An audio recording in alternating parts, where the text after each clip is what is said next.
and welcome to Up at Noon. I'm your host, Brian Altano. With me, my co-host, Max Scoville. Up at Noon is the weekly comedy, variety, live entertainment, pop culture news show right here on IGN, YouTube, Twitch, Mixer, and wherever else you get your live entertainment.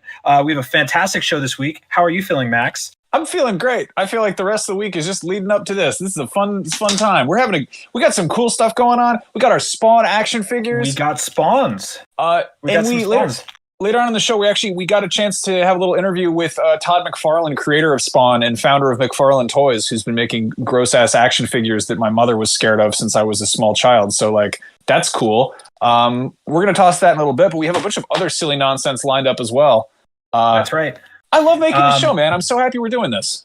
Man, me too. You know, I'll be completely honest with you. This is a light at the end of the tunnel for me right now. This is a good time. I don't know if it's the end of the tunnel. Maybe it's just in the tunnel. It's a light in a tunnel. It's definitely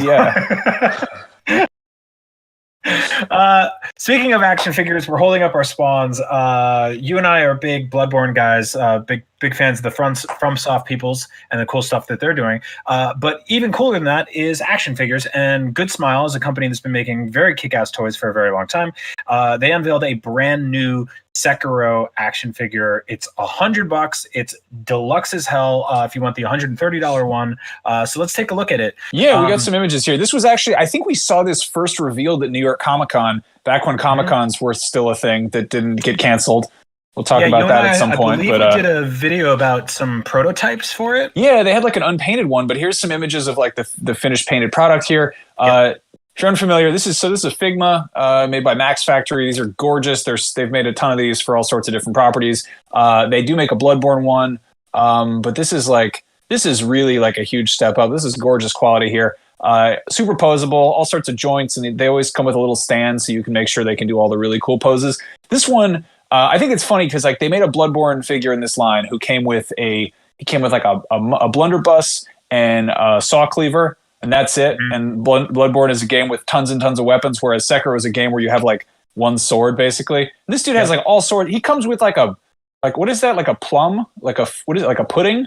What is that? That's thing? one of his delectable powers that he munches. He's always eating little figs and stuff. They did a really good job of nailing his synthetic arm, by the way. Yeah, and then the deluxe version comes with a whole bunch of nonsense. He's got his hatchet. He's got the big poking thing. He's got his whip saw. One of those little lamps. I didn't get that far in Sekiro, but I definitely saw. You definitely got to a lamp. You definitely at least got to a lamp. Yeah, I definitely saw this a lot too. But I love this. It comes with a translucent death background, so you can actually pose him in probably a scene you saw a lot in that game, which was dying. So yeah, I really hope they do another pass of those Bloodborne ones because Sekiro's cool, but I want more bloody buddies. Yeah, me too. Make a bunch of the werewolf people and make some freaking monsters. This is rad. This is so you can find this on goodsmileus.com if you're in the States. They have various different international wings and whatnot. But if you're a Sekiro fan, then there you go. It's a cool toy. I want to say real quick, I don't think there's ever been a situation where I'm posed with the opportunity to get one of these toys and I don't get the DX one. I'm always just look, if I'm already $100 in, I might as well go to $130 and get the extra accessories because I know I won't be able to buy them separately down the line. And so, yeah, this is what always happens with me. I did that with the a bunch of the Zelda Figmas that were basically your option is $100 or you get this one that has literally everything that he ever used in Twilight Princess. And I'm I gotta go with that one. I think they did actually release the old Hunter's weapon rack separately for Bloodborne. Oh, interesting. We didn't get that though. We should probably try to find one of those. Get a pizza cutter. So one thing we've talked about on this show, probably to the chagrin of many, is the Tiger King. That show. Yeah. That's a stupid show. That's going to be something that I think we're gonna keep talking about because there's that movie they're making. Yeah, so last week we gave you guys a pitch for a Tiger King video game. Right after we put that video up, they put up a brand new episode of Tiger King, which was essentially not very different than this one in that it was done over, telecommuting video conferencing devices, where TV host Joel McHale called up a bunch of the cast who was willing to speak to him because a lot of them do not want to talk to the producers of that show in any capacity anymore. Can't imagine why. Yeah, and he asked them, a bunch of different questions about where they, who they would basically, if they would want to see the Tiger King in jail or not, and also who they would like to see them play themselves if they were to inevitably make a movie. In the meantime, we saw Rob Lowe uploaded his picture to Instagram where he is in full-on Joe Exotic regalia, and apparently they are somehow fast-tracking some version of that movie. Rob Lowe's great. I don't think that's the right casting. In fact, I don't think anybody named in anything so far has been correct. And so I think we're going to give our own pitch. So let's start with this one. This is obviously the hardest casting in the entire show or movie, Joe Exotic himself. You have to nail this perfectly. You need somebody that's equal parts sort of menacing, but also wimpy and esoteric and eccentric, but also... who could you possibly pick for this? Who could possibly play Joe Exotic? Daniel Craig. Okay. All right. Yes. So Daniel Craig, and here's my pitch. Here's why. First of all, aside of being a AAA movie star, Daniel Craig from Logan Lucky to Knives Out has shown us that he's fully capable of doing a not great, but cartoonishly bad good Southern accent. Honestly, if we're gonna see a Tiger King movie, the thing that I would want from it is something like Logan Lucky, where they're like, "This is based on a true story and it's dumb as hell. Like this is gonna be real. It's gonna be a bunch of stupid nonsense." But you know what? I feel it. I feel like Daniel Craig, after putting Bond behind him, I feel like he's down to goof around. He's down to get silly. Yeah, and there's been a lot of debates about this. Joe Exotic himself has said from prison that he wants David Spade or Brad Pitt, two opposite ends of the spectrum. Go big or go home, I guess. Yeah, right. Rob Lowe threw his hat into the ring. I had an argument with my wife earlier. It wasn't like a real argument, but it was like she was basically saying Matt Damon would be good, and I was like, people hate him too much, but they also like him, so I don't know if that's going to work. He might be too nice.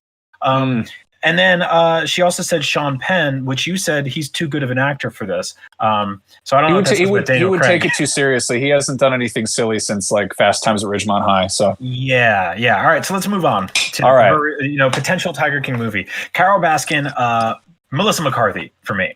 You think so? Hands down. Oh yeah. And so people said Kate McKinnon. I think Kate McKinnon's way better. I think so too, but I think that she's too sort of immediately funny. And whereas Melissa McCarthy, she has this like really interesting thing where people really, really, really dislike her. And I can't exactly explain why, but a lot of people you want some like method casting here where it's like you're ready to already get mad at her? Yeah, because she's weird. Like that show doesn't really have a villain, but to the heroes of that show, she is the villain. Even though those heroes are anti-heroes and the main one's in jail. Spoilers. I would say that show has no heroes, no anti-heroes, and numerous villains. It's kind of like, yeah. All right, let's move on. Next, Bhagavan Antal or Bhagavan Antal, Danny McBride. This was thing that popped in my head immediately. Like, completely, yeah. And I know he's going to go over the top with it. That's totally okay. I really just want to see him with his like harem of 18-year-olds that he's given exotic names. He's like Esmeralda, Punisha. This is for you. He brings all these. I can totally see that. I mean, seeing him in Righteous Gemstones is pretty close. So, all right, next. All right, Rick Kirkham. I went back and forth on this one a lot. He wanted Billy Bob Thornton, which I think totally works. But Tim Blake Nelson, who you saw recently in Watchmen, but also in what was the Coen Brothers director? Buster Scruggs. He's been in a bunch of their stuff.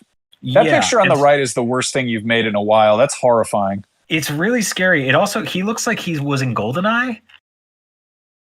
What? Yeah, like he was in it, or he looks like he was in it. He looks like he wasn't in it, but he looks like he looks like he's from an N64. Oh, the game! I was like, I'm trying to picture Tim Blake Nelson in the actual GoldenEye, and I'm like, that doesn't work at all. It's horrible. All right. Anyway, let's move on. All right, Eric Cowie. I nailed this guy as Chris Elliott. I think he's spot on. If you've ever seen Scary Movie 2, Chris Elliott basically has this exact facial hair and long hair. Yeah, that's fair enough. I just want to hear about this guy talking about getting various like teriyaki hamburger meats out of the Walmart trash can. Okay, and, I could see that. With a tiger. Yep. I feel like what's his face? The guy who played Napoleon Dynamite could also probably do this. John Heater? Yeah, I feel like he could probably pull it off. You really just need somebody who's going to be just telling you the worst things. It's just it doesn't really. Yeah. All right. This was a tough one. John Reinke, I think, should be Bryan Cranston. Matthew McConaughey is another one that's easy to throw in there. Bryan Cranston might be a little old, although I can't tell if the dude on the left is either like 25 or 90. I think being around wild animals will do that to you. But yeah, it's the wild animals that do it, not the ziplining accidents or methamphetamines or yeah, okay. Wild animals are stressful, man. John Finlay. I think this should be the Boof himself. I could see the Boof doing this. Sheila LaBeouf. This is another terrifying the big beefer. Did you see Honey Boy? Yes. Honey Boy was deeply upsetting, and I feel like he's got the chops for that, to have that weird sort of mixture of like just to be in a miserable scenario and playing someone who you're like is both just pathetic and just upsetting. But yeah, and so here's what I was going to ask you about this. John Finlay has since gotten his teeth fixed, and like he I think he bought a shirt, so he looks much better now. He actually looks great. But I don't know which version you'd have to make if you make the movie. You know? No, you make the one that everyone talks about with the teeth. So yeah, fair enough. All right, this is JetFlow. Oh yeah. Is this not totally spot on or what? No, that completely works. I don't think Willis would do it. I think he would absolutely shoot that idea down. It's too small of a part, and what? No, he's kind of like this sort of the main boss of Tiger King. He's kind of the one that gets the ball rolling to get Tiger King in jail. Okay, I like that you call him Tiger King. Have you seen it? Like his Bruce Willis's IMDb over the last 5 years is like a dude that owes a bunch of mafia money. You know who you're missing in this casting? I don't care who he plays. You need Nicolas Cage in there somewhere. Okay. I feel like he just should be in there somewhere. He could be anybody. And I feel like he would take it because he does anything, That's true. That's you made him Bruce Willis with that little is that it looks like a homemade Guy Fieri. Like what did you do? That's awful. I'm changing this. Goatee. And then finally, I think Dame Judi Dench should play the tiger, because I think you need a tiger. And after Cats, we've shown that you can make a fun, unmitigated disaster using half non-mocapped famous actors named Dame. I'm so excited about both the Tiger King, the movie, whenever it actually comes out, but also the immediate future when I can delete all of these JPEGs off my computer. You awful man. These are all bad to look at. I don't like them one bit. There it is, the Tiger King casting. Let us know in the comments who you think should be in the Tiger King movie. All right. So speaking of a movie that people actually want to see at some point, let's talk a little bit about Wolverine in the Marvel Cinematic Universe. It will happen at some point. I hope, unless we're really on the just if things get real bad. It's probably not going to happen for a little bit, but inevitably we are going to see Wolverine in the MCU, and it seems pretty likely that it will not be Hugh Jackman. He's basically been like, hey, if there had been a possibility of being in the MCU, I probably would have gone with that. However, I have a contender who I think would be a very good fit for this role. I would like to pitch for you. Jared Keeso of Letterkenny fame should be playing not Hugh Jackman. He should be playing Logan, aka the Wolverine, in the Marvel Cinematic Universe. And maybe you're not familiar with Jared Keeso's work, but I will tell you all about this. First of all, there's already a petition for this. It's got almost 2,000 signatures. Did you? I did not make this. Someone else made this. I signed it, but I was one of the thousands of people who signed it. One of the 2,000s of people almost who signed it. This feels like something you would make. So Letterkenny, if you haven't seen it, is about a small town in Canada, and it features this one guy named Wayne, he's the toughest guy in Letterkenny. He's extremely deadpan. He's kind of a farmer, but he also fights a lot. He'll drink a lot of whiskey and he'll box a bunch of people, and he's just great. And Jared Keeso is like kind of a goofy character in that show. But in real life, he's actually like he's pretty built. He's kind of a beefcake. And here's the thing: there's a number of reasons that he would make a really good fit for Wolverine. For starters, he's funny as hell. He's got good comedic chops, and he's a good actor. Letterkenny's his show. He created it. Wolverine is going to be funny. He's going to be sarcastic. I'm not asking for him to be like a full blown Deadpool, but I feel like the MCU has had a really good job of making comedic characters really kind of own the part. So you look at Chris Pratt as Star-Lord or Ant-Man. And I like the idea of a Wolverine who's not taking anyone else's guff. Now here's the thing about Jared Kizo is he's under 6 feet. He's actually Canadian. He's not such a big name that he's gonna get totally overtake everything with star power.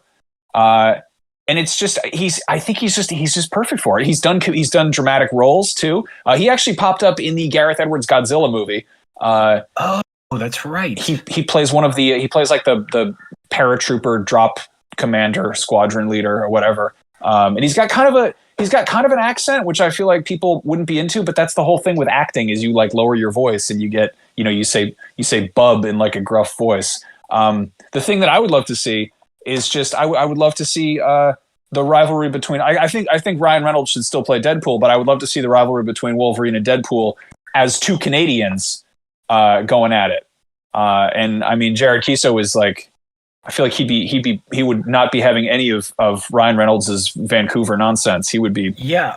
The reason I really like this is I think you kind of alluded to it earlier, but they sort of have a history. The casting agent, I read an entire interview with the casting director for the MCU, and she basically said that like the amount of times that she has somebody in her ear telling her like the most obvious thing possible, only for her to go diagonal and pick somebody that you really wouldn't expect at all, but ends up in the long run being the thing that you will never be able to separate from that character forever, makes this choice really special because I think instead of getting another big name actor who will invariably never live up to what Hugh Jackman did, I mean, he defined that role for 20 years. Mm-hmm. Starting fresh and going new with somebody who doesn't have a lot of baggage. Yeah, and I mean, way to go. The thing about Hugh Jackman is he was an Australian who was in Cabaret when he was cast. Like everyone was like, why, how him? And then he blew us all away. He did an incredible job as that character. And also I feel like to try to find somebody who is like that close to what we're familiar with as Wolverine, like they got to do something a little bit tangentially different. And I think like if you don't think this is a good idea, you either haven't read enough X-Men or you haven't watched Letterkenny. So I would call to everyone out there, go watch Letterkenny. It's on Hulu. There are shorts of it online. It's funny as hell, and it's about a Canadian who drinks beer and whiskey and fights people. It's great. Max, apathetic one on there it is on Twitch says someone get this guy a puppers. He says give him the brown suit and I'm in. So yeah, honestly, that's for everything they've ever done with this character. They haven't done that, and I'm so cross that they didn't give him anything. They didn't give him shit. It's just you know what, silver lining. I think that doing that will immediately separate the new Wolverine from the old one, and it will tick off a box that fans have wanted ticked off for a very long time. We've been ticked off for other reasons, and that's because he's never worn the yellow suit, the brown suit, and really any of the stuff that to me was. The most when I grew up reading Wolverine and playing with his toys and playing his video games and stuff like that, I wasn't ever like, what he should wear is like a leather. No, that was all in response to like the Matrix and Blade. Look at this. This is how big the X-Men used to be. The fact that the MCU is as big as it is without them, without the X-Men or the mutants. Part 4 of the history of the world's greatest non-mutant superhero, which is just like that was Marvel poking fun at how big the mutants were in the 90s and 80s. So, can I put you on the spot? Go for it. Who's your Sabretooth? Yeah, it's a tough one. I want Sabretooth with I want him to be actually like real gross. Who was the guy who played him? The who was in a few of the movies? Not Tyler Mane in the first one, but he was in Origins. I always forget his name. He was in God, we're so dumb. We're the worst people. The man. He was in films and a show or two. He was in that TV show called Ray Liotta. So it's yeah. If you're in the comments, please save us. We're stupid. I don't know. It's been a long year. I want to see Sabretooth done with Cat's technology. I want him to have CGI fur in a butthole they have to digitally remove. Lieb Schreiber. Thank you. There we go. That's the one. All right. So let's what do we got next here? What's going on? Let's see. We can you know what? I want to get to the interview if you want to. Okay. But also there's a million people in the chat asking us about Lego Animal Crossing. Why don't we do that? Let's get to that. Yeah, so we're going to talk about Lego Animal Crossing real quick. Before you get too excited, no, this is not 100% official yet. This is fan-made, but there's a chance. And there's actually a chance more than ever now. So if you've ever heard of ideas.lego.com, it's the Lego Ideas. It used to be, it had a different name back in the day. Fans have basically pitched their dream versions of Lego sets. And over the years, Lego has actually created some of them. Notably, they did like a lunar lander. This is where like Lego Minecraft came from. This is a thing. Like this is basically their version of Kickstarter. It used to be called like QSO or Quibi or something, and then they changed it. But this one is on there. It has not the craziest amount of supporters. It's got less supporters than the Letterkenny petition for Wolverine, which I think is impressive. But it's ideas.legos.com. You get ideas.lego.com. And you get an idea of some of these things. This is perfect though. This is like Animal Crossing is a game about chill construction, which is exactly what Lego is. Yeah, exactly. And so what I really like about this is, first of all, we got an announcement just a few weeks ago about a Lego Super Mario coming. So that means Nintendo and Lego have already bridge their universes for pretty much the first time ever, which is phenomenal because, I think that opens up a lot of doors. I also was a little let down when I saw those sets because they're more sort of like play sets for kids, and they do some cool interactive stuff. But the thing I always liked about Lego is that it scales, from 5 to 99 years old or whatever the thing is. And so somebody created these full-on sort of like miniature islands, which I really dig. It does that perfect Lego thing of sort of like condensing a world that you love into a kind of bite-sized little footprint. And here we have, one of those kind of swirly trees with the apples on it. You have a character sitting in front of their tent who hasn't upgraded yet. They've got their mailbox. There's a wolf fishing on the side. There's the toolbox for when you build your, fishing rod and shovel and stuff like that. It takes a lot of stuff that I really love about Animal Crossing that's immediately recognizable and condenses it down to this small area, right down to like the wolf is like, leaning back with excitement as he pulls what is almost certainly another damn sea bass. Yeah. Sea. What I really like about this is I'm usually kind of fussy about how they do Lego minifigs with like overly sculpted animal heads or like with heads, that aren't the Lego heads. I feel like with how Animal Crossing presents animals all sort of having the same general body type, it kind of works, like it's not, it doesn't, it's okay. I'm into it. No, you're totally right. I hope this happens. I think that like we've all been kind of clamoring for Lego and Nintendo to do something together because they're such like, that's such a perfect like duo of companies, and I think a lot of people were sort of let down by what the Lego Mario is, but like that's Lego Mindstorms for babies, and that feels like the perfect intersection of like what both of those companies are trying to do. Like they want to kind of like elevate each other's properties, and it would be easy enough to just be like, hey, yeah, here's a Lego set based on the thing, and I think we'll get those at some point, but like let these two like weird ingenious old companies like do the thing that they do best, which is innovate and tinker and make stuff that's plays with imagination and. Yeah. In the meantime, to hold you over, and I think these are kind of rare, but I believe around the DS iteration of Animal Crossing, a Japanese company made a bunch of sort of micro play sets of small houses that each one of them had a roof that came off and came with either a designated villager or like an animal villager. And they all had, I think they had Gashapon that came out along with. I have the Kappa one upstairs somewhere. Yeah, they had Gashapon, capsule toy stuff. But yeah, you could also get full on like kind of little mini play sets, which I imagine are going for a hefty price on eBay. Oh, I'm sure everything's getting gouged. Yeah, look around. Yeah, that's a weird thing. I hadn't thought about this, but there's that successful line of World of Nintendo figures that Jack Specific does. Animal Crossing just blew the hell up. Like I feel like this is, I mean, it's going to be one of the best selling games of the year. I really hope we get a bunch of Animal Crossing toys. Well, it's weird because Animal Crossing toys essentially killed Amiibo because they were at the wrong time. when Animal Crossing Amiibo, the dedicated line came out, people were basically in the throes of collecting every one of the Smash ones, the Mario lines, the Zelda stuff were coming out. And then Animal Crossing Amiibo came out, but instead of being sold as like a toy, it was sold as toys to life, obviously. But it came alongside what is arguably two of the, I would say, least favorite games in the entire series.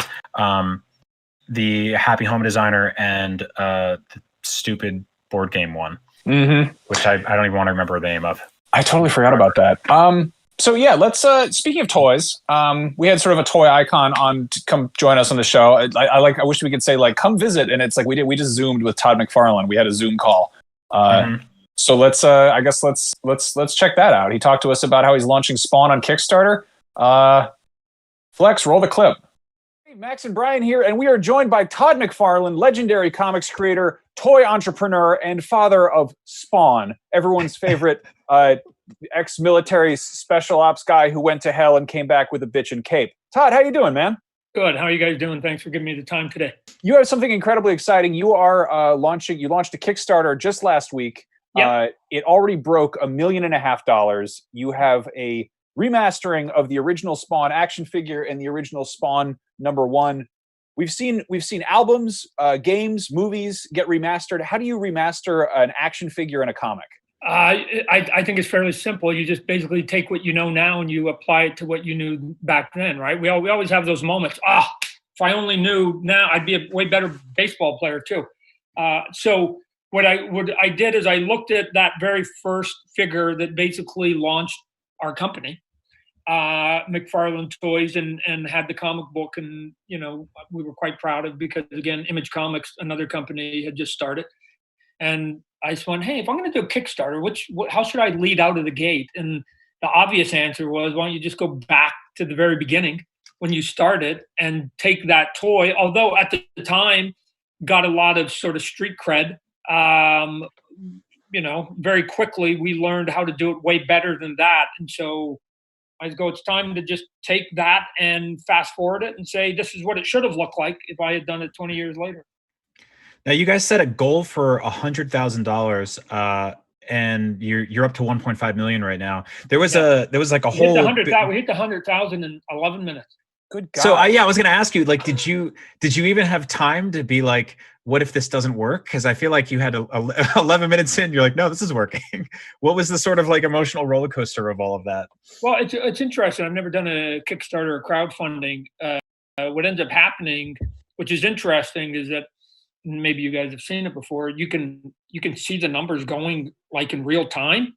So it looks like either you hit the slots or you're filling up your big dual engine truck, because it just keeps ringing up the number. I actually, it's interesting. I was looking at my phone. I actually got a screen grab where it got to 14,000, and I went, "Oh my gosh, 14,000!" And I thought that because it happened so quickly, right? 14,000, and then my wife called me, and I went downstairs, and I had to help her with something. And by the time I came back up, we were already funded. Literally in 10 minutes, we were funded. So let's talk about this new Spawn figure. I've got the Mortal Kombat Spawn here, who's one of kind of the new McFarlane toys, like ultra articulated. It's got tons of joints and everything. But the one you're remastering is sort of taking the classic 1995 one, and you're retooling it. It's got the classic Spawn aesthetic, but with some modern tooling. Can you walk us through a little bit, sort of the different kind of bells and whistles you got there? The first one we did was sort of classic action figures back in the mid 90s when my company started. And traditionally, most action figures got 5 points of articulation, right? You got your head, your 2 arms moved, and your 2 legs moved, right? And that was it. That was sort of the sum total of it. But now people have an expectation. They want more. We've gotten better with the sculpting. We've gotten better with articulation. We've gotten better with, bigger with scale, with how cool some of the weapons can look and all those other kind of things. And so we're just going to do all of that. Plus, redoing the cover that was for the comic book. It's the actual comic book that came in the actual toy itself. So I don't know if you guys can see that, but there's sort of my draw over. Oh man, that's my awesome. that's my draw over on it. If I click off the drawing, Here's what the original comic cover looked like for the toy. That's right. I forgot you had, because there were special comics that were like, Violator had a truck suddenly. Like it was, they were very toyetic. I think I may have one here if you guys let me run real quick. So here's a package. Here's the original package, right? So here's the toy. And again, hopefully I don't get the glare, but there was the comic book that came in. If you turn it around, there was like 6 of them. They each came with a comic book, and there were 6 figures that came with it. So, but you can see, like I was talking about, I mean, here's, it was just the only movement in the arm was just the swivel going up and down. Yeah.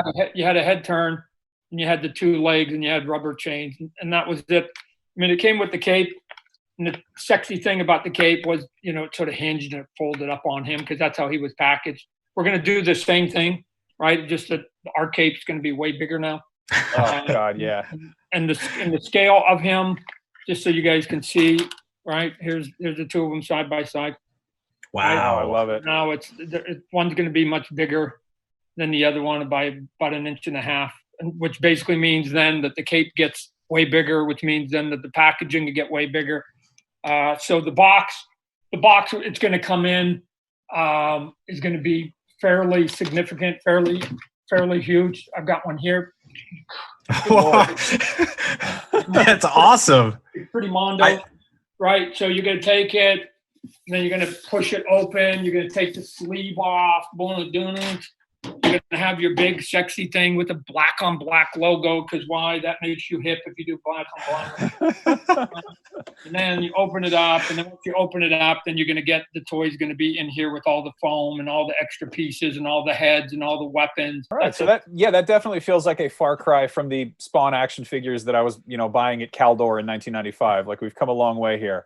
I want to talk about this. This is your first time doing Kickstarter. Right. You've kind of talked about resurrecting any crowdfunding.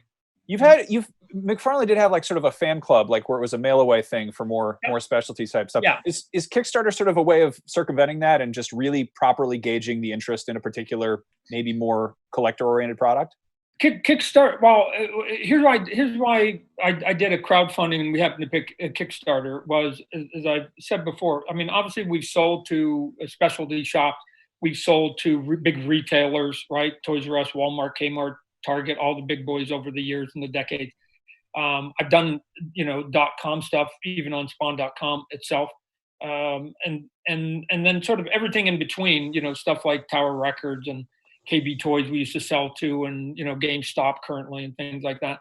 But I'd never done a true crowdfunding. I don't know if it's the way to go, but what I was curious about is we'd never done it, so we didn't have any data, and so it's tough to make any decision about something unless you've done it, right? So again, this is going back to your kids. Like, I hate mushrooms. Well, how do you know? You've never tasted them, right?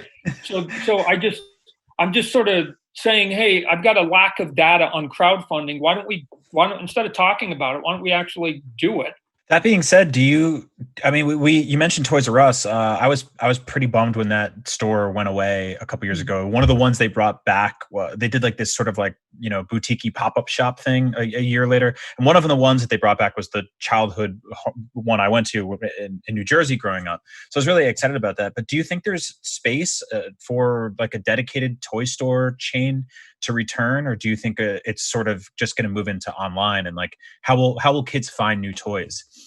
Here's what's interesting. Toys R Us Canada is thriving, right? So yeah. What ended up happening, and I saw it when I entered the toy business way back in late '94, was Toys R Us was the king of toys at that point, but there was this giant coming behind them called Walmart that was just about ready to crush it, right? So Toys R Us was still the dominant in terms of dollars buying machine, and then Walmart came in and crushed it. The problem with what you're saying is to do a geek shop, if you will. And stuff like GameStop has tried it somewhat. And a couple other people, even Walmart talks about having their little collector corner, but they can't really do it right because you need a lot of space and a lot of room. Just like if you go into a comic shop, you've got to be able to show all the comics and posters and games and toys and all those other things that go along with being sort of geek and fandom. And so, is there room for it? Possibly. But I'm guessing that the easier model, to your point, is that doing it on the internet, and you don't have to have 100 stores. You can have one website, and you just ship everything out of the same warehouse. Is probably a more effective way of getting there. It's also, I mean, it's a great way of you are reaching those direct fans who maybe, you don't have to really catch the eyes of people who are browsing. It's more about like finding people who want a specific thing and really reaching that audience. You've mentioned in the past the possibility of the return of Clive Barker's Tortured Souls. Do you see Kickstarter or crowdfunding being a way for that to happen? Well, either through crowdfunding and or through my own internet and or in partnership with other internet. Here's why, because it's interesting. People were saying, Todd, why do you have to do Kickstarter? I don't. The answer is I don't. So I was just doing an experiment. But here's why I did go, because when we first started our company years and years ago, and I don't know how old you gentlemen are, but we used to sell to stores like Babbage's, KB Toys, Yep. Virgin Records, Tower Records, these sort of hipster places. And not only would they sell toys, but they actually, if I walked in and said, hey, I got this crazy idea and Walmart and Target aren't taking it, their eyes even got bigger, right? Which is why we could sell the Tortured Souls and we could sell the Twisted Oz and we could sell all the crazy stuff that we did, the movie Maniacs and all that other stuff that worked for us so well at the beginning of it.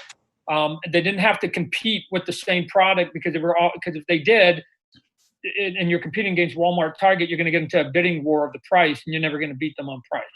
So what they wanted was items that they weren't carrying, and this is why I think some of the internet and some of the smaller stores can still compete, because they can carry the stuff that the big guys won't. And so now we can just say, hey, big business, if you don't have a model that gets it, or if you just personally don't get it yourself, move out of the way, because there's now a way for me to get to my consumer or vice versa. So that actually brings me to my next question. We're seeing everything getting horribly disrupted by the COVID-19 pandemic. You've been hustling really hard on the Spawn movie, trying to get that off the ground. You said Jamie Foxx is still interested. We've seen sort of live action production in Hollywood get horribly derailed by people not being able to do anything but remotely. But we've also seen, I've heard that sort of animation is doing okay because that can be done remotely. Yeah. Would you ever want to see Spawn return in animated form like he did on the old HBO show? Oh yeah, look, animation's coming back before I die. That's a given. I'll get it done. I'm too stubborn on it. Here's the thing that's interesting. I was just talking to some people yesterday. The comic book industry is shut down, right? No new comic books, right? I'll adhere to that for just a short period of time, because again, we want to salvage all the stores and stuff. But the longer it goes, the more stores are going to go out of business. And if it goes really long, this is the piece that nobody really wants to actually say out loud. What if it goes for a year? Then there are going to be whole industries that are going to get wiped out. Here's the advantage that we have in comic books, and you mentioned it with animation. We can make comic books from a distance, and we do it isolated anyways. Making comic books is an isolated job. One person sits and writes it, and then triggers a button that goes to somebody else. They sit in a room by themselves and draw it, and then send it. And so that person sits in a room and colors it. We can make the advantage we have right now in comic book industry is that we can actually make the comic books, and nobody's going to be near anybody. Right? The comic collectors, the geeks, they're going to still want it.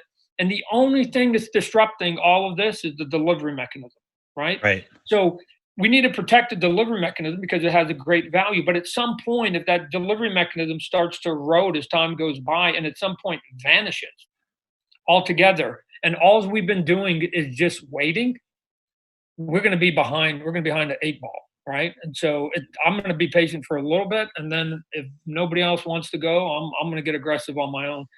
Because doing nothing is not going to solve any corporation, any industry, any job right now saying, hey, let's just do absolutely zero when you can, right? We can draw comic books today and not have to be within 100 feet of the next human being.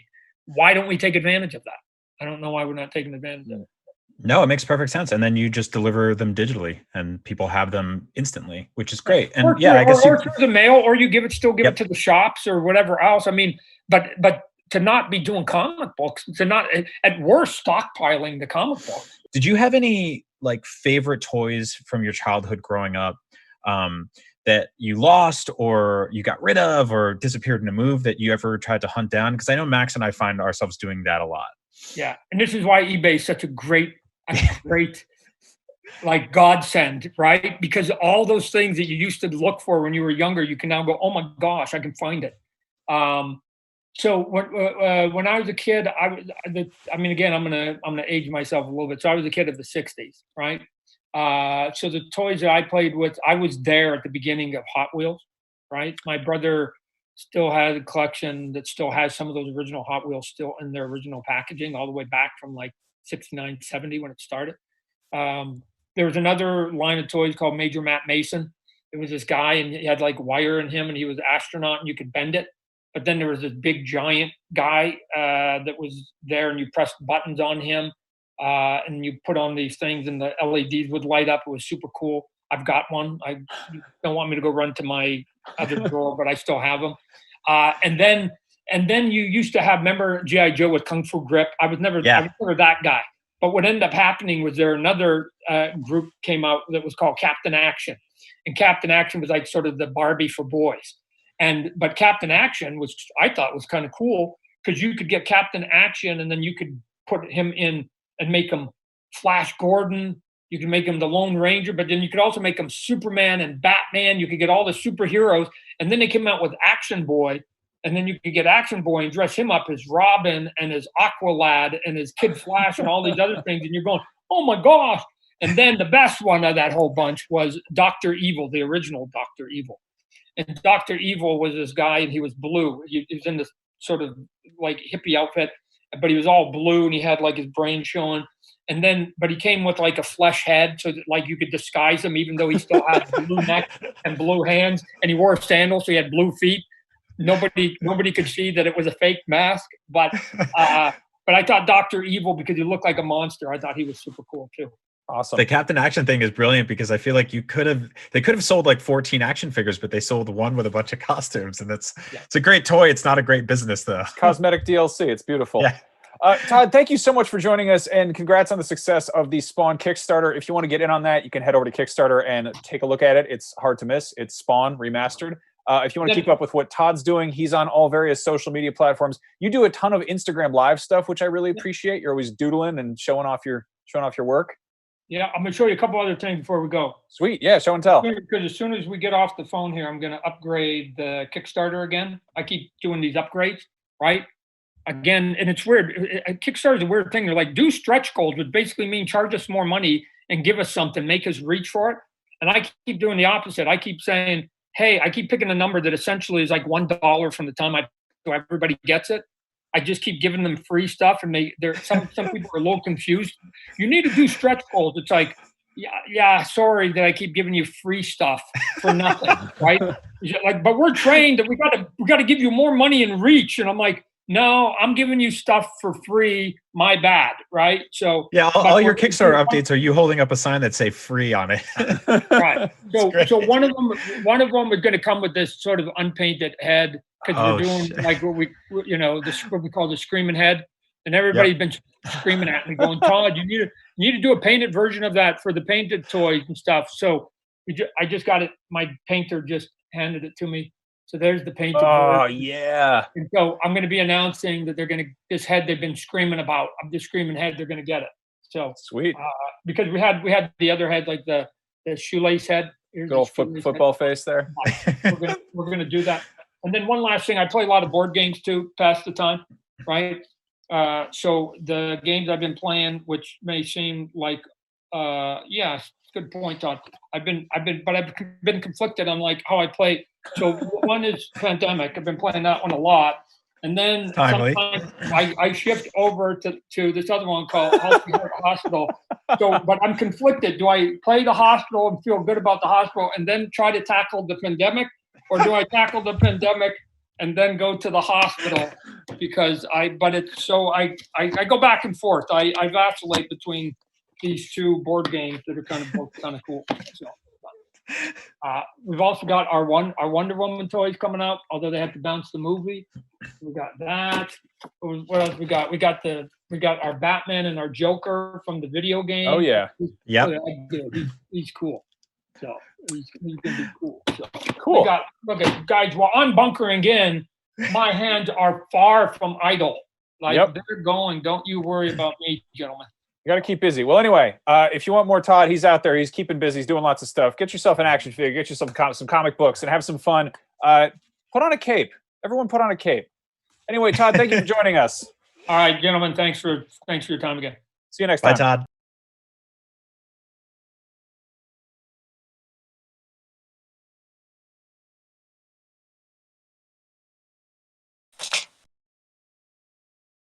Hey, We're back.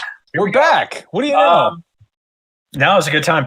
Todd McFarlane was an absolute joy to talk to. You and I, we both interviewed him in the past, but that was super fun because there's something magical about what's happening right now to like silver lining all of this nonsense. First of all, the fact that we got our show back, but second of all, being able to just like go to people's like living rooms and they're we grabbing toys and that they have. We both have interviewed numerous celebrities, but usually it's in this weird controlled environment. But now it's like you're just Skyping with somebody and they're in their house. Before we started, we both have like all our Spawn shit, lined up. We're all like, yeah, we got our toys. We're like going to be like, we're going to impress Todd McFarlane. And he comes on and he's in his like bedroom and there's just like I think like one of his daughter's like stuffed animals in the background. And he's just like, yeah, I got this thing. And he just brought out this big like purple bear. And we're like, that's not goth at all. I didn't know we were doing toys in the background. I got this toy. Look at this. That's not metal at all. Yeah. But no, he's wonderful. I wish we could have talked to him more because he has a lot to say always. So no, it's weird to think that like how much of a impact that guy's work has had on my upbringing and my adolescence and for you as well.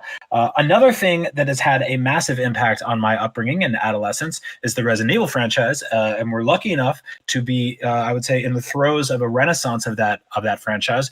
We got 7, we got 2, we got 3, and there was a very big rumor this week that Resident Evil 4 was potentially going to be the next remake getting created in the engine that Capcom's coming out with all their games right now, which obviously split the audience a little bit because people really love Code Veronica, and I do too, and that's great. But Resident Evil 4, man. Resident Evil 4. Resident Evil 4. I'm so happy that, first of all, that I've been able to connect with this game so many times throughout the years. But secondly, that I yelled at you for like 5 years. I was like, you got to play this game. And you finally did on Switch last year. And you were like, yeah, I get it. I love it. I love it. No, that makes me so happy. Oh, it's so good. It's just a pleasure. It's also like, it's a phenomenal video game. It is just a pinnacle of just action and horror fused in mechanically, but also it has some of the dumbest writing of any media I've ever encountered, and I applaud it for that. Yeah, it is sort of triumphantly campy, and I think it doesn't hide that. It wears it on its sleeve. It's very much like a lot of old horror movies. If you go back and watch something like Texas Chainsaw Massacre, there's a terrifying movie that also has incredibly stupid, campy dialogue from most of the people involved in it who aren't Leatherface, right? Who mostly just grunts through skin through the whole film. Right. Yeah. And so we thought we would celebrate Resident Evil 4 specifically by looking back at 25 of our favorite quotes from Resident Evil 4. This might shock you, but a lot of the quotes in this game are very goofy, and that's kind of what I love about it. I think everyone needs a little bit of motivation right now, and so Flex, our producer, can you actually full screen these images? So if anybody needs to make a motivational poster, they can just screen cap this and just really save the image, because I think this really is. These are things we could all just put up on our wall, like we're guidance counselors, and really just learn a little bit from Resident Evil. Let's start this off. This is a thing everyone should know. This is no thanks, bro. Yeah, this is very important. A lot of people will probably offer you things in this world of ours, and you don't have to say yes to all of them. You don't even have to say no. Yeah, but you should be polite and you should be friendly. So say no, thank you, and call and say bro, or don't. Yeah. I don't care. Which you can also, that bro can be sarcastic. It can be cordial. Play it how you want to play it. You know what I I'm like saying? that this was like 12 years before Cool Story Bro became a thing. Like, no thanks, bro, is like just beautiful. What do we have next? Sadler, you're small time. This is said with such emphasis in this game over one of the numerous codec calls. You made a really funny joke when you played this game for the first time. You're like, how do these guys get his number? How did these guys send Skype invites to like, right? This dude who looks like, mid 2000s Undertaker. He's just like a rotting ghoul with garlic and stuff on his neck. Also, like, picture that dude like at a computer talking to a webcam or using like a video phone. It completely breaks his entire aesthetic. It's just nonsense. Yeah, but yeah. Saying you're small time is like, I like that there's something so quaint about that also like packs a punch. It's like if you call someone like a dirtbag or like, you threaten them with like a knuckle sandwich. There's something so corny about it that it's almost like more effective. Yep.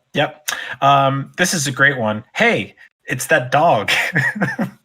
It sure is. It sure is. Now, here's the thing about this one. This is actually an Easter egg. The only way to get Leon to say this line of dialogue, or dogalogue, is to, at the beginning of the game, free.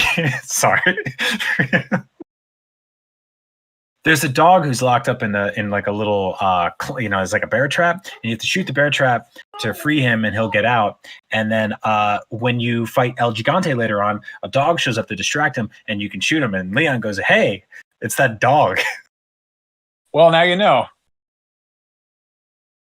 Oh no! This is a great quote that happens when somebody dies, when Leon or maybe dies, and Ashley dies. When she does a lot in that game. Leon he's not happy about it, so he says, "Oh no."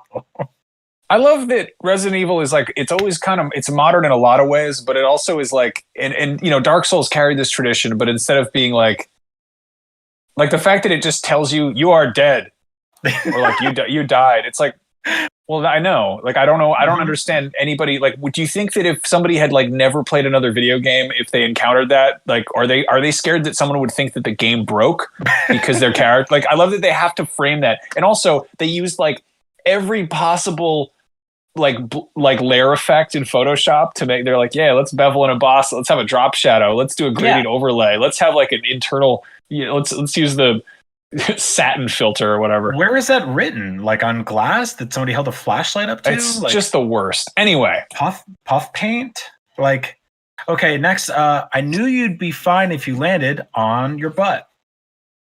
So there's a part in the game where Ashley falls, but she lands on her butt, and he says, I knew you'd be fine if you landed on your butt. Their whole relationship is just like, the worst. Weird. Yeah, it's weird. Next, hey, what are you looking at? There's a famous Ashley quote. She doesn't like being looked at. Somebody left their mouse pointer in that screen cap. No, it's yours. I didn't know that showed up. Why is it showing the mouse? I don't know. Here, look. Oh, it's like that part in Raiders of the Lost Ark. She's going to eat the fly. Let's go to the next one. All right. You pervert. I didn't encounter this. What the hell are you doing in this game? That's not me. I found that. That's a real quote that she says in the game. Do you have to like look at her through a scope to make that? Yeah, or like you look up when she's on the ladder and stuff like that. It's weird. Like you said, it's a weird game. Huh. That is a weird game. That's very Metal Gear. I'm into it. Mm-hmm. That's when she dies. That's the motivational poster right there. So she dies a lot, as you probably know, and that's one of the times. Nice. I see that the president equipped his daughter with ballistics too. That's Luis Serra, who has a couple of lines. I think he has like 7 lines in the game. 3 of them are perverted, and then he dies. All right. Psychic powers. He says that as well. That's one of his lines. He also says another line I didn't put in here. Like, it's like we shouldn't have more than 50 men in this house. Or that scene when you're in the house and all those men. Like you, I'm American. This is Jack Krauser, who is just like, he is a thick chunk of ham in this game. He is just pure ham. That's a side of beef, my friend. Look at that. Yeah, right? He just shows up and he is just hamming it up the entire time. It's the best. It's the best time. I love this dumbass video game. Next, I died in a crash 2 years ago.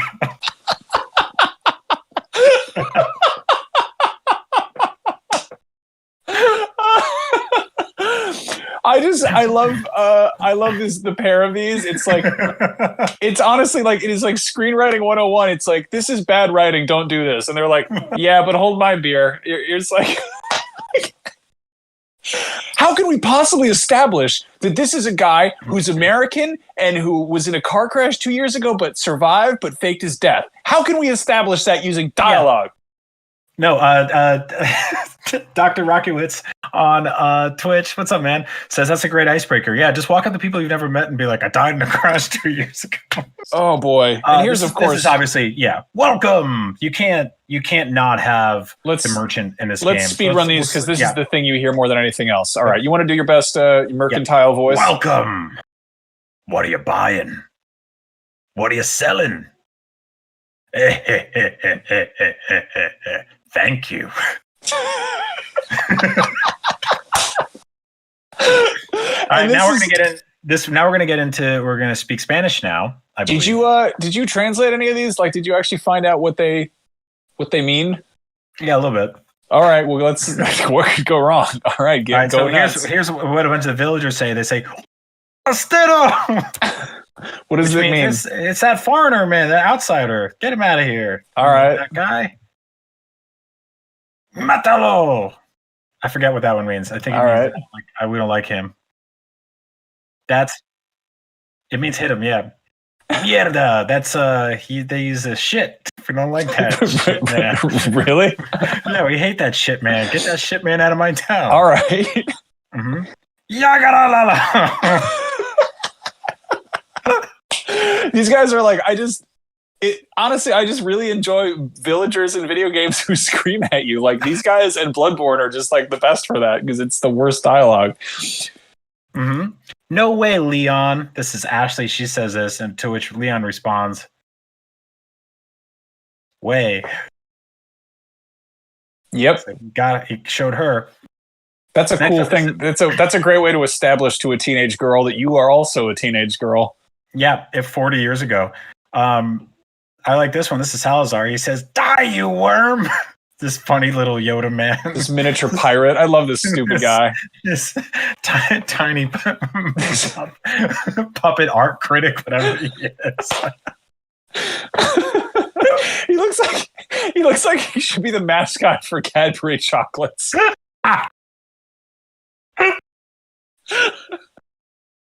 All right. He just bites the egg. And then finally, best quote in Resident Evil 4, Resident Evil 4. I love Capcom's remakes. I think it's utter dog shit that they don't have the announcer say the name of the game anime. How am I supposed to know what kind of game I'm playing? What if I'm not looking at the title screen when it pops up? What if you're blind? Yeah, the game is real confusing then, but I don't know. I like it. I like that they shout the name of the game at you. Those are their 25 best quotes in Resident Evil 4. Let us know what your favorite quotes are. We just got a comment right here from Colesmith2882 on Twitch. He says, Ashley yelling, Leon has to be on here. That's a good one. She says that so many times. She says it from like a garbage can. You put her in the garbage can and she yells that a lot. It's a good time. I really like Resident Evil 4. That's such a good game. That's one of those ones, like, I apologize it took me so long to play that stupid game. It's a very stupid game and it's incredibly good. I'm just glad you got there, man. It's a good one. I might replay it. I might have to get in there. Yeah, speaking of things from decades ago, a very wonderful thing happened this week. I know a lot of you guys are really into nostalgia and you really like, unboxing videos. And so a very interesting thing happened. A man named Dinosaur Dracula on Twitter, who has actually unboxed a lot of interesting things throughout the years, found a can, or has always had a can, of Chef Boyardee Presents Spider-Man Pasta. And Dinosaur Dracula, I followed Dinosaur Dracula on Twitter the other day, and he followed me back immediately, which makes me very happy. If you like our dumb show, go follow Dinosaur Dracula, because as the name should suggest, it's exactly the same sort of idiot nonsense that we do here. And, he's opening up old soup stuff. As of the time of this writing, this has 10,000 retweets and 54,000 likes. So here it is, the Chef Boyardee Presents Spider-Man. This was yesterday. It was yesterday, yeah. And so look at that can. Like, that's obviously been through war, right? He says, I put the can opener to work, unsettled by the rust, but emboldened by the lack of noxious fumes. I turn the knob and wince, unable to rule out the possibility that the contents may have mutated into something alive and malevolent. There it is. We are now immediately greeted with what is a thick turd. They say tragedy plus time equals comedy, but there's nothing funny about 15 ounces of Spider-Man pasta reduced to a rotted 3-ounce chunk. Recalling the fate of Jordy Verrill in Creepshow, I'm thankful for my rubber gloves. This looks like a photo from World War I. Yeah, right? He says, I carefully removed the ass, which looks like a cross between Big Thunder Mountain and one of those Geonosian highs from Attack on Titan. Great reference, my man. And this is where things get pretty interesting.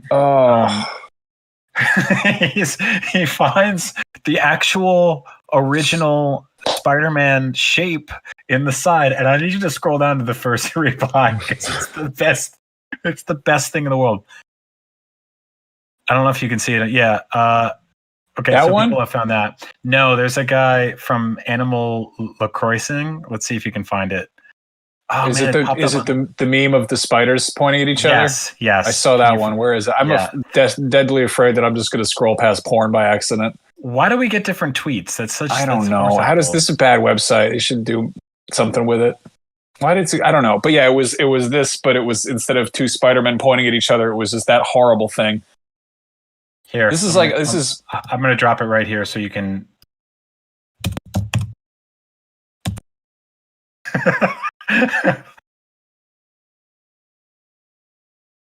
What?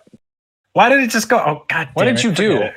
This is like watching. Are we boomers now? Are we like our parents on Zoom? Good God! Try this link. Anyway, did I find it? Is it here? Here it is. We found it. We did it.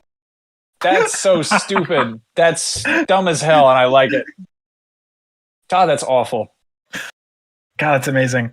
Let's see. Do we have time for one more story? What do you want to talk about? No, we can talk about anything you want. You have a story. This is my Google Doc. You want to talk about chicken?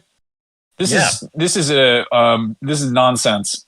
So in China, McDonald's there promoted what looked like it was going to be a new smartphone, like a new 5G smartphone, but it turned out it was actually chicken. Basically because the Mandarin for chicken is like G, so there was like a pun there, like 5G, I guess.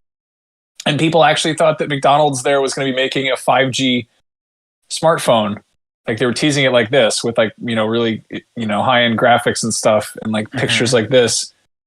And then it was just chicken. And the 5 was 5 different like flavor profiles, which was taste, freshness, juiciness, crispy texture, and the multiple sizes of leg, wing, and breast. So like, again, this is the end of the show that we make at the end of the week when we don't talk about the serious stuff. So if they think that's a stupid story to talk about, you're right. Yeah, if IGN is a sponge that gets wrung out, we're the last drop. We are the leavings. We're the old oil. I want to read some comments real quick. Yeah, sure, totally. Let's move around. Talk to the chat.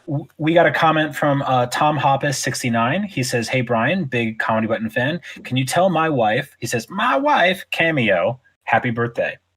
And I don't know if he wants us to like go on that app Cameo and tell her happy birthday, but we're tired, so we're gonna say happy birthday Cameo if that's your name. Happy birthday. Happy birthday. Happy birthday. Happy birthday, Cameo. Actually, this is actually an all-purpose birthday message to anybody whose birthday it is, but happy birthday. Yeah, and if your birthday is coming up this weekend, happy birthday. Get ready for the time of your life because you're gonna have a weird birthday. I'll be 420 is on Monday. That's good. People are gonna be doing all sorts of weed. Your girlfriend, our producer's girlfriend's birthday is 420. 420 is also I think it's my anniversary at IGN. But it's also some bad days. It is. That's true. I'm not going to say what they are, but bad. You don't have to talk about it. It's going to be, I don't know, it might not be a great day this year either, but who knows? God, I love making this stupid show. What's going on in that chat over there? What are people saying? Easterly Art, a.k.a. James Easterly, a.k.a. the man who did this amazing album cover, which is my last album cover. That's Attack Peter. Oh, that's right. I totally fucked that up. I'm an idiot, and I'm cursing. Here we go. James Userly, who has been making tons of artwork on the internet for a very long time. You should look him up because I'm terrible. He does. Wait, hold on. I think I have some of his stickers on the back of my laptop. Gundams. Yeah, he does. Yeah, Hip Hop Gundam. Amazing work. He asked us, first of all, what's up, man? He says, if you guys could have McFarlane make any action figure you want, what would it be? We actually almost got to a question with him where we were talking about Tortured Souls for a little bit, and I wanted to ask him about modern horror movies. And if he watches stuff like Midsummer and Hereditary and The Lighthouse, and if he'd be interested in making action figures on those, because that would totally be my shit. You're a dumb dude. I want Bloodborne. I want Bloodborne monsters. I've said it a million times that if Bloodborne had come out in 2002 instead of 2015, we would have gotten at least one series of McFarlane toys that was mostly monsters. Like, look at what he did with Metal Gear Solid, and it was like, yeah, you make all the bosses. You go nuts with that. You go crazy. Oh man, yeah. We would have gotten would have gotten like a big ass fish tank box that had like amygdala or like ramen there. Oh God, I want that. Yeah, that's a bummer. I want monsters. Okay, so that's what's totally messed up. They currently to date, there's a number of Bloodborne collectibles. There's an Android of the Hunter. There's a Figma of the Hunter. There are some high-end statues of the Hunter and of Lady Maria of the Astral Clock Tower. There is to date one official piece of collectible merchandise that is one of the monsters, which is a statue of Amygdala, it's like $500, and it's like, just make some freaking action figures of those monsters so that I can have them and I can look at them and hold them in my hands and not get killed by them. Yeah, that's such a bummer. You're totally right. I really wish somebody would do that. I feel like there's been a couple more for like Dark Souls, but Bloodborne's kind of the stepchild when it comes to that. I don't. It's not fair. There is that Bloodborne board game. The Izza on Twitch says, "Imagine a Midsummer set with the cliff." Oof. Like, right? Yeah, that's the kind of stuff. Or like the dude that lives in the shed. Yeah, that's pretty gnarly. That's totally Tortured Souls. Mm-hmm. Yeah, I hope that McFarlane brings back like the super articulated stuff is really cool, and this is totally like a weird monkey paw wish, because when they were making toys back in the day that were like really static and like basically little dioramas or little statues, I was like, make more articulation, I want more posability. And now it's like we've got super articulated Spawn, but I kind of want some more of that, like, you know, little diorama things. Like, I'm getting quaint in my old age. Americo 1976 says, speaking of McFarlane, does Brian have the gold foil Spidey comic to go along with the other ones behind him? I don't. But it's weird because I've held on to these for years. Obviously, these are like so iconic that you can buy this T-shirt at Target now. You want to see something really weird? Yeah. So this is like, I don't know what this was basically just like a weird cash in of like Spider-Man history. Look at how bad that Venom is. Oh God, that's amazing. He looks like Beavis. Yeah. Is that like a comic you've had since you were a kid? No, I have actually no idea where it came from. I think I bought comics from like, I went through like a really pretty hardcore, like sort of rejuvenated comic collecting phase, like maybe 5 years ago. And now I have all these comics that I think I just bought like piles of them at Goodwill and stuff. And I wound up with stuff like Daredevil versus Vapora, trying to stop that boy from doing gasoline stuff. But the vapors, he's getting the vapors versus Vapora. So yeah, this is, ooh, that smells strange. I bought this comic myself with my own money in 1990. So that's how old it is, and I've held on to it. And it's like I didn't bring a lot of stuff with me when I moved across the country, but these are some of the things I bought. And just to show you how old this comic is, it has a full-page poster for the movie Arachnophobia. Oh, nice. And it also has another comic inside of it. One of the most iconic video game characters of all time. That's right, it's Bonk. Oh, a Bonk. So, yeah, Bonk is in there.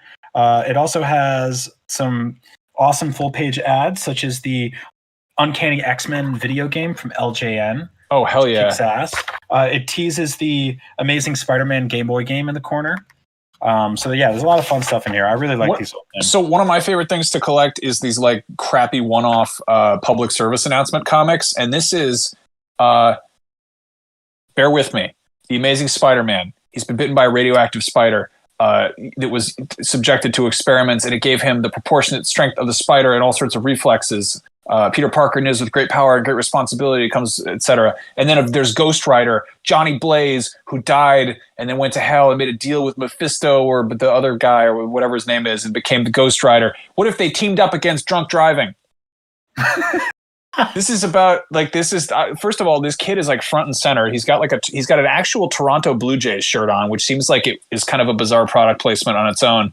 And they're racing to the rescue. I feel like if you were a child and you're riding your bike on the street and there's a reckless driver coming towards you, that would be a lot less frightening than a skeleton with his head on fire riding a motorcycle covered in chains down the side of a building on fire, or Spider-Man. Like, both of those things would be freaking terrifying. Instead, he's like, yeah. Absolute nightmare. Yeah. I want to point out, I have right here one of the I think one of my favorite and most immediately working full page ads for anything ever. This is for the original run of Marvel cards. Do you remember that? Like with it had like wait, let me see different. Hold on. Yeah, I see those. Yeah, I got some of those kicking around. I actually was going to mail you some. Where the hell did I put them? I've got a bunch of those Fleer Ultra X-Men Masterpiece cards. Oh no shit, man! I'll give you some of those this weekend, and we can open them live. We can do a live unbagging of the trading cards. Yeah, Max and I were thinking of doing a social distancing meetup at some point. It's gonna be like a drug deal. It'll be hot. Where I guess we throw stuff at each other and then don't open it for 24 hours. I don't know. Everything is weird. I don't know how that works. Yeah. The cool thing about trading cards, though, is like you can wipe down the pack and then the insides are sealed, and they probably only have diseases from 1994 in there. They do, but some of the trading cards are so strong that they can actually bust through steel, such as Terminator 2 official trading card. Hell yeah. Available now, then. God damn, I love this stuff. But yeah, thank you for geeking out with us for a little bit of show and tell at the end of the episode. We had an absolute blast making the show this week, and it's cool as hell to see so many of you in the chat. Thank you to everybody who watched on Twitch, on YouTube, on Mixer. Thank you to Alexio for staying until 6:15 on a Friday afternoon in California to help us make this show. I don't know what would happen if he just left. Maybe it would just air. It would just film my living room, and I think unless he didn't. Unless he turned it off, I think it would still keep going. I don't know. I don't know how anything works. Yeah, I don't either. That's why we need his help. Yeah, thank you to all the Comedy Button fans who popped in the chat, by the way. We love you. We're excited to keep making that show. Our friend Scott Bromley is out of the hospital. He got his butt drained from being so huge, so we're excited to talk with him again. We'll record a new episode with him on Tuesday. Check out everything we did on IGN this week. We did new episodes of Beyond, Nintendo Voice Chat, a bunch of videos, a bunch of conversations, a bunch of cool stuff. All the wheels are rolling somehow. Also, we make a bunch of other stuff in weird places. Brian, you make music. If people need music to listen to or put on in the background while they're doing stuff, you're on Spotify. You're on iTunes and stuff. You just put out a remix album of all the music from Evangelion, which is awesome, called Rivengelion. Yeah, which I was hoping to give a little nudge pretty soon, but the new Evangelion stuff got delayed because of COVID. So, but still, if you need something to hold you over, you got that. And Max, you make models. I make models. I've actually been doing some Twitch streaming. I'm sort of trying that out, doing baby steps, nothing too fancy, but I've been working on this Dragon Ball model kit. It's Goku, and he's in a flying car, which has machine guns on it, which doesn't make any sense, but probably going to be working on that soon. Yeah, and just, I don't know, if you want to do that, I'm just Max Scoville on Twitch, so go check that out. We're both on Instagram, which is just our names. You just put your names in there. You can do that. We're on Twitter. Yep. And God, I love making this show.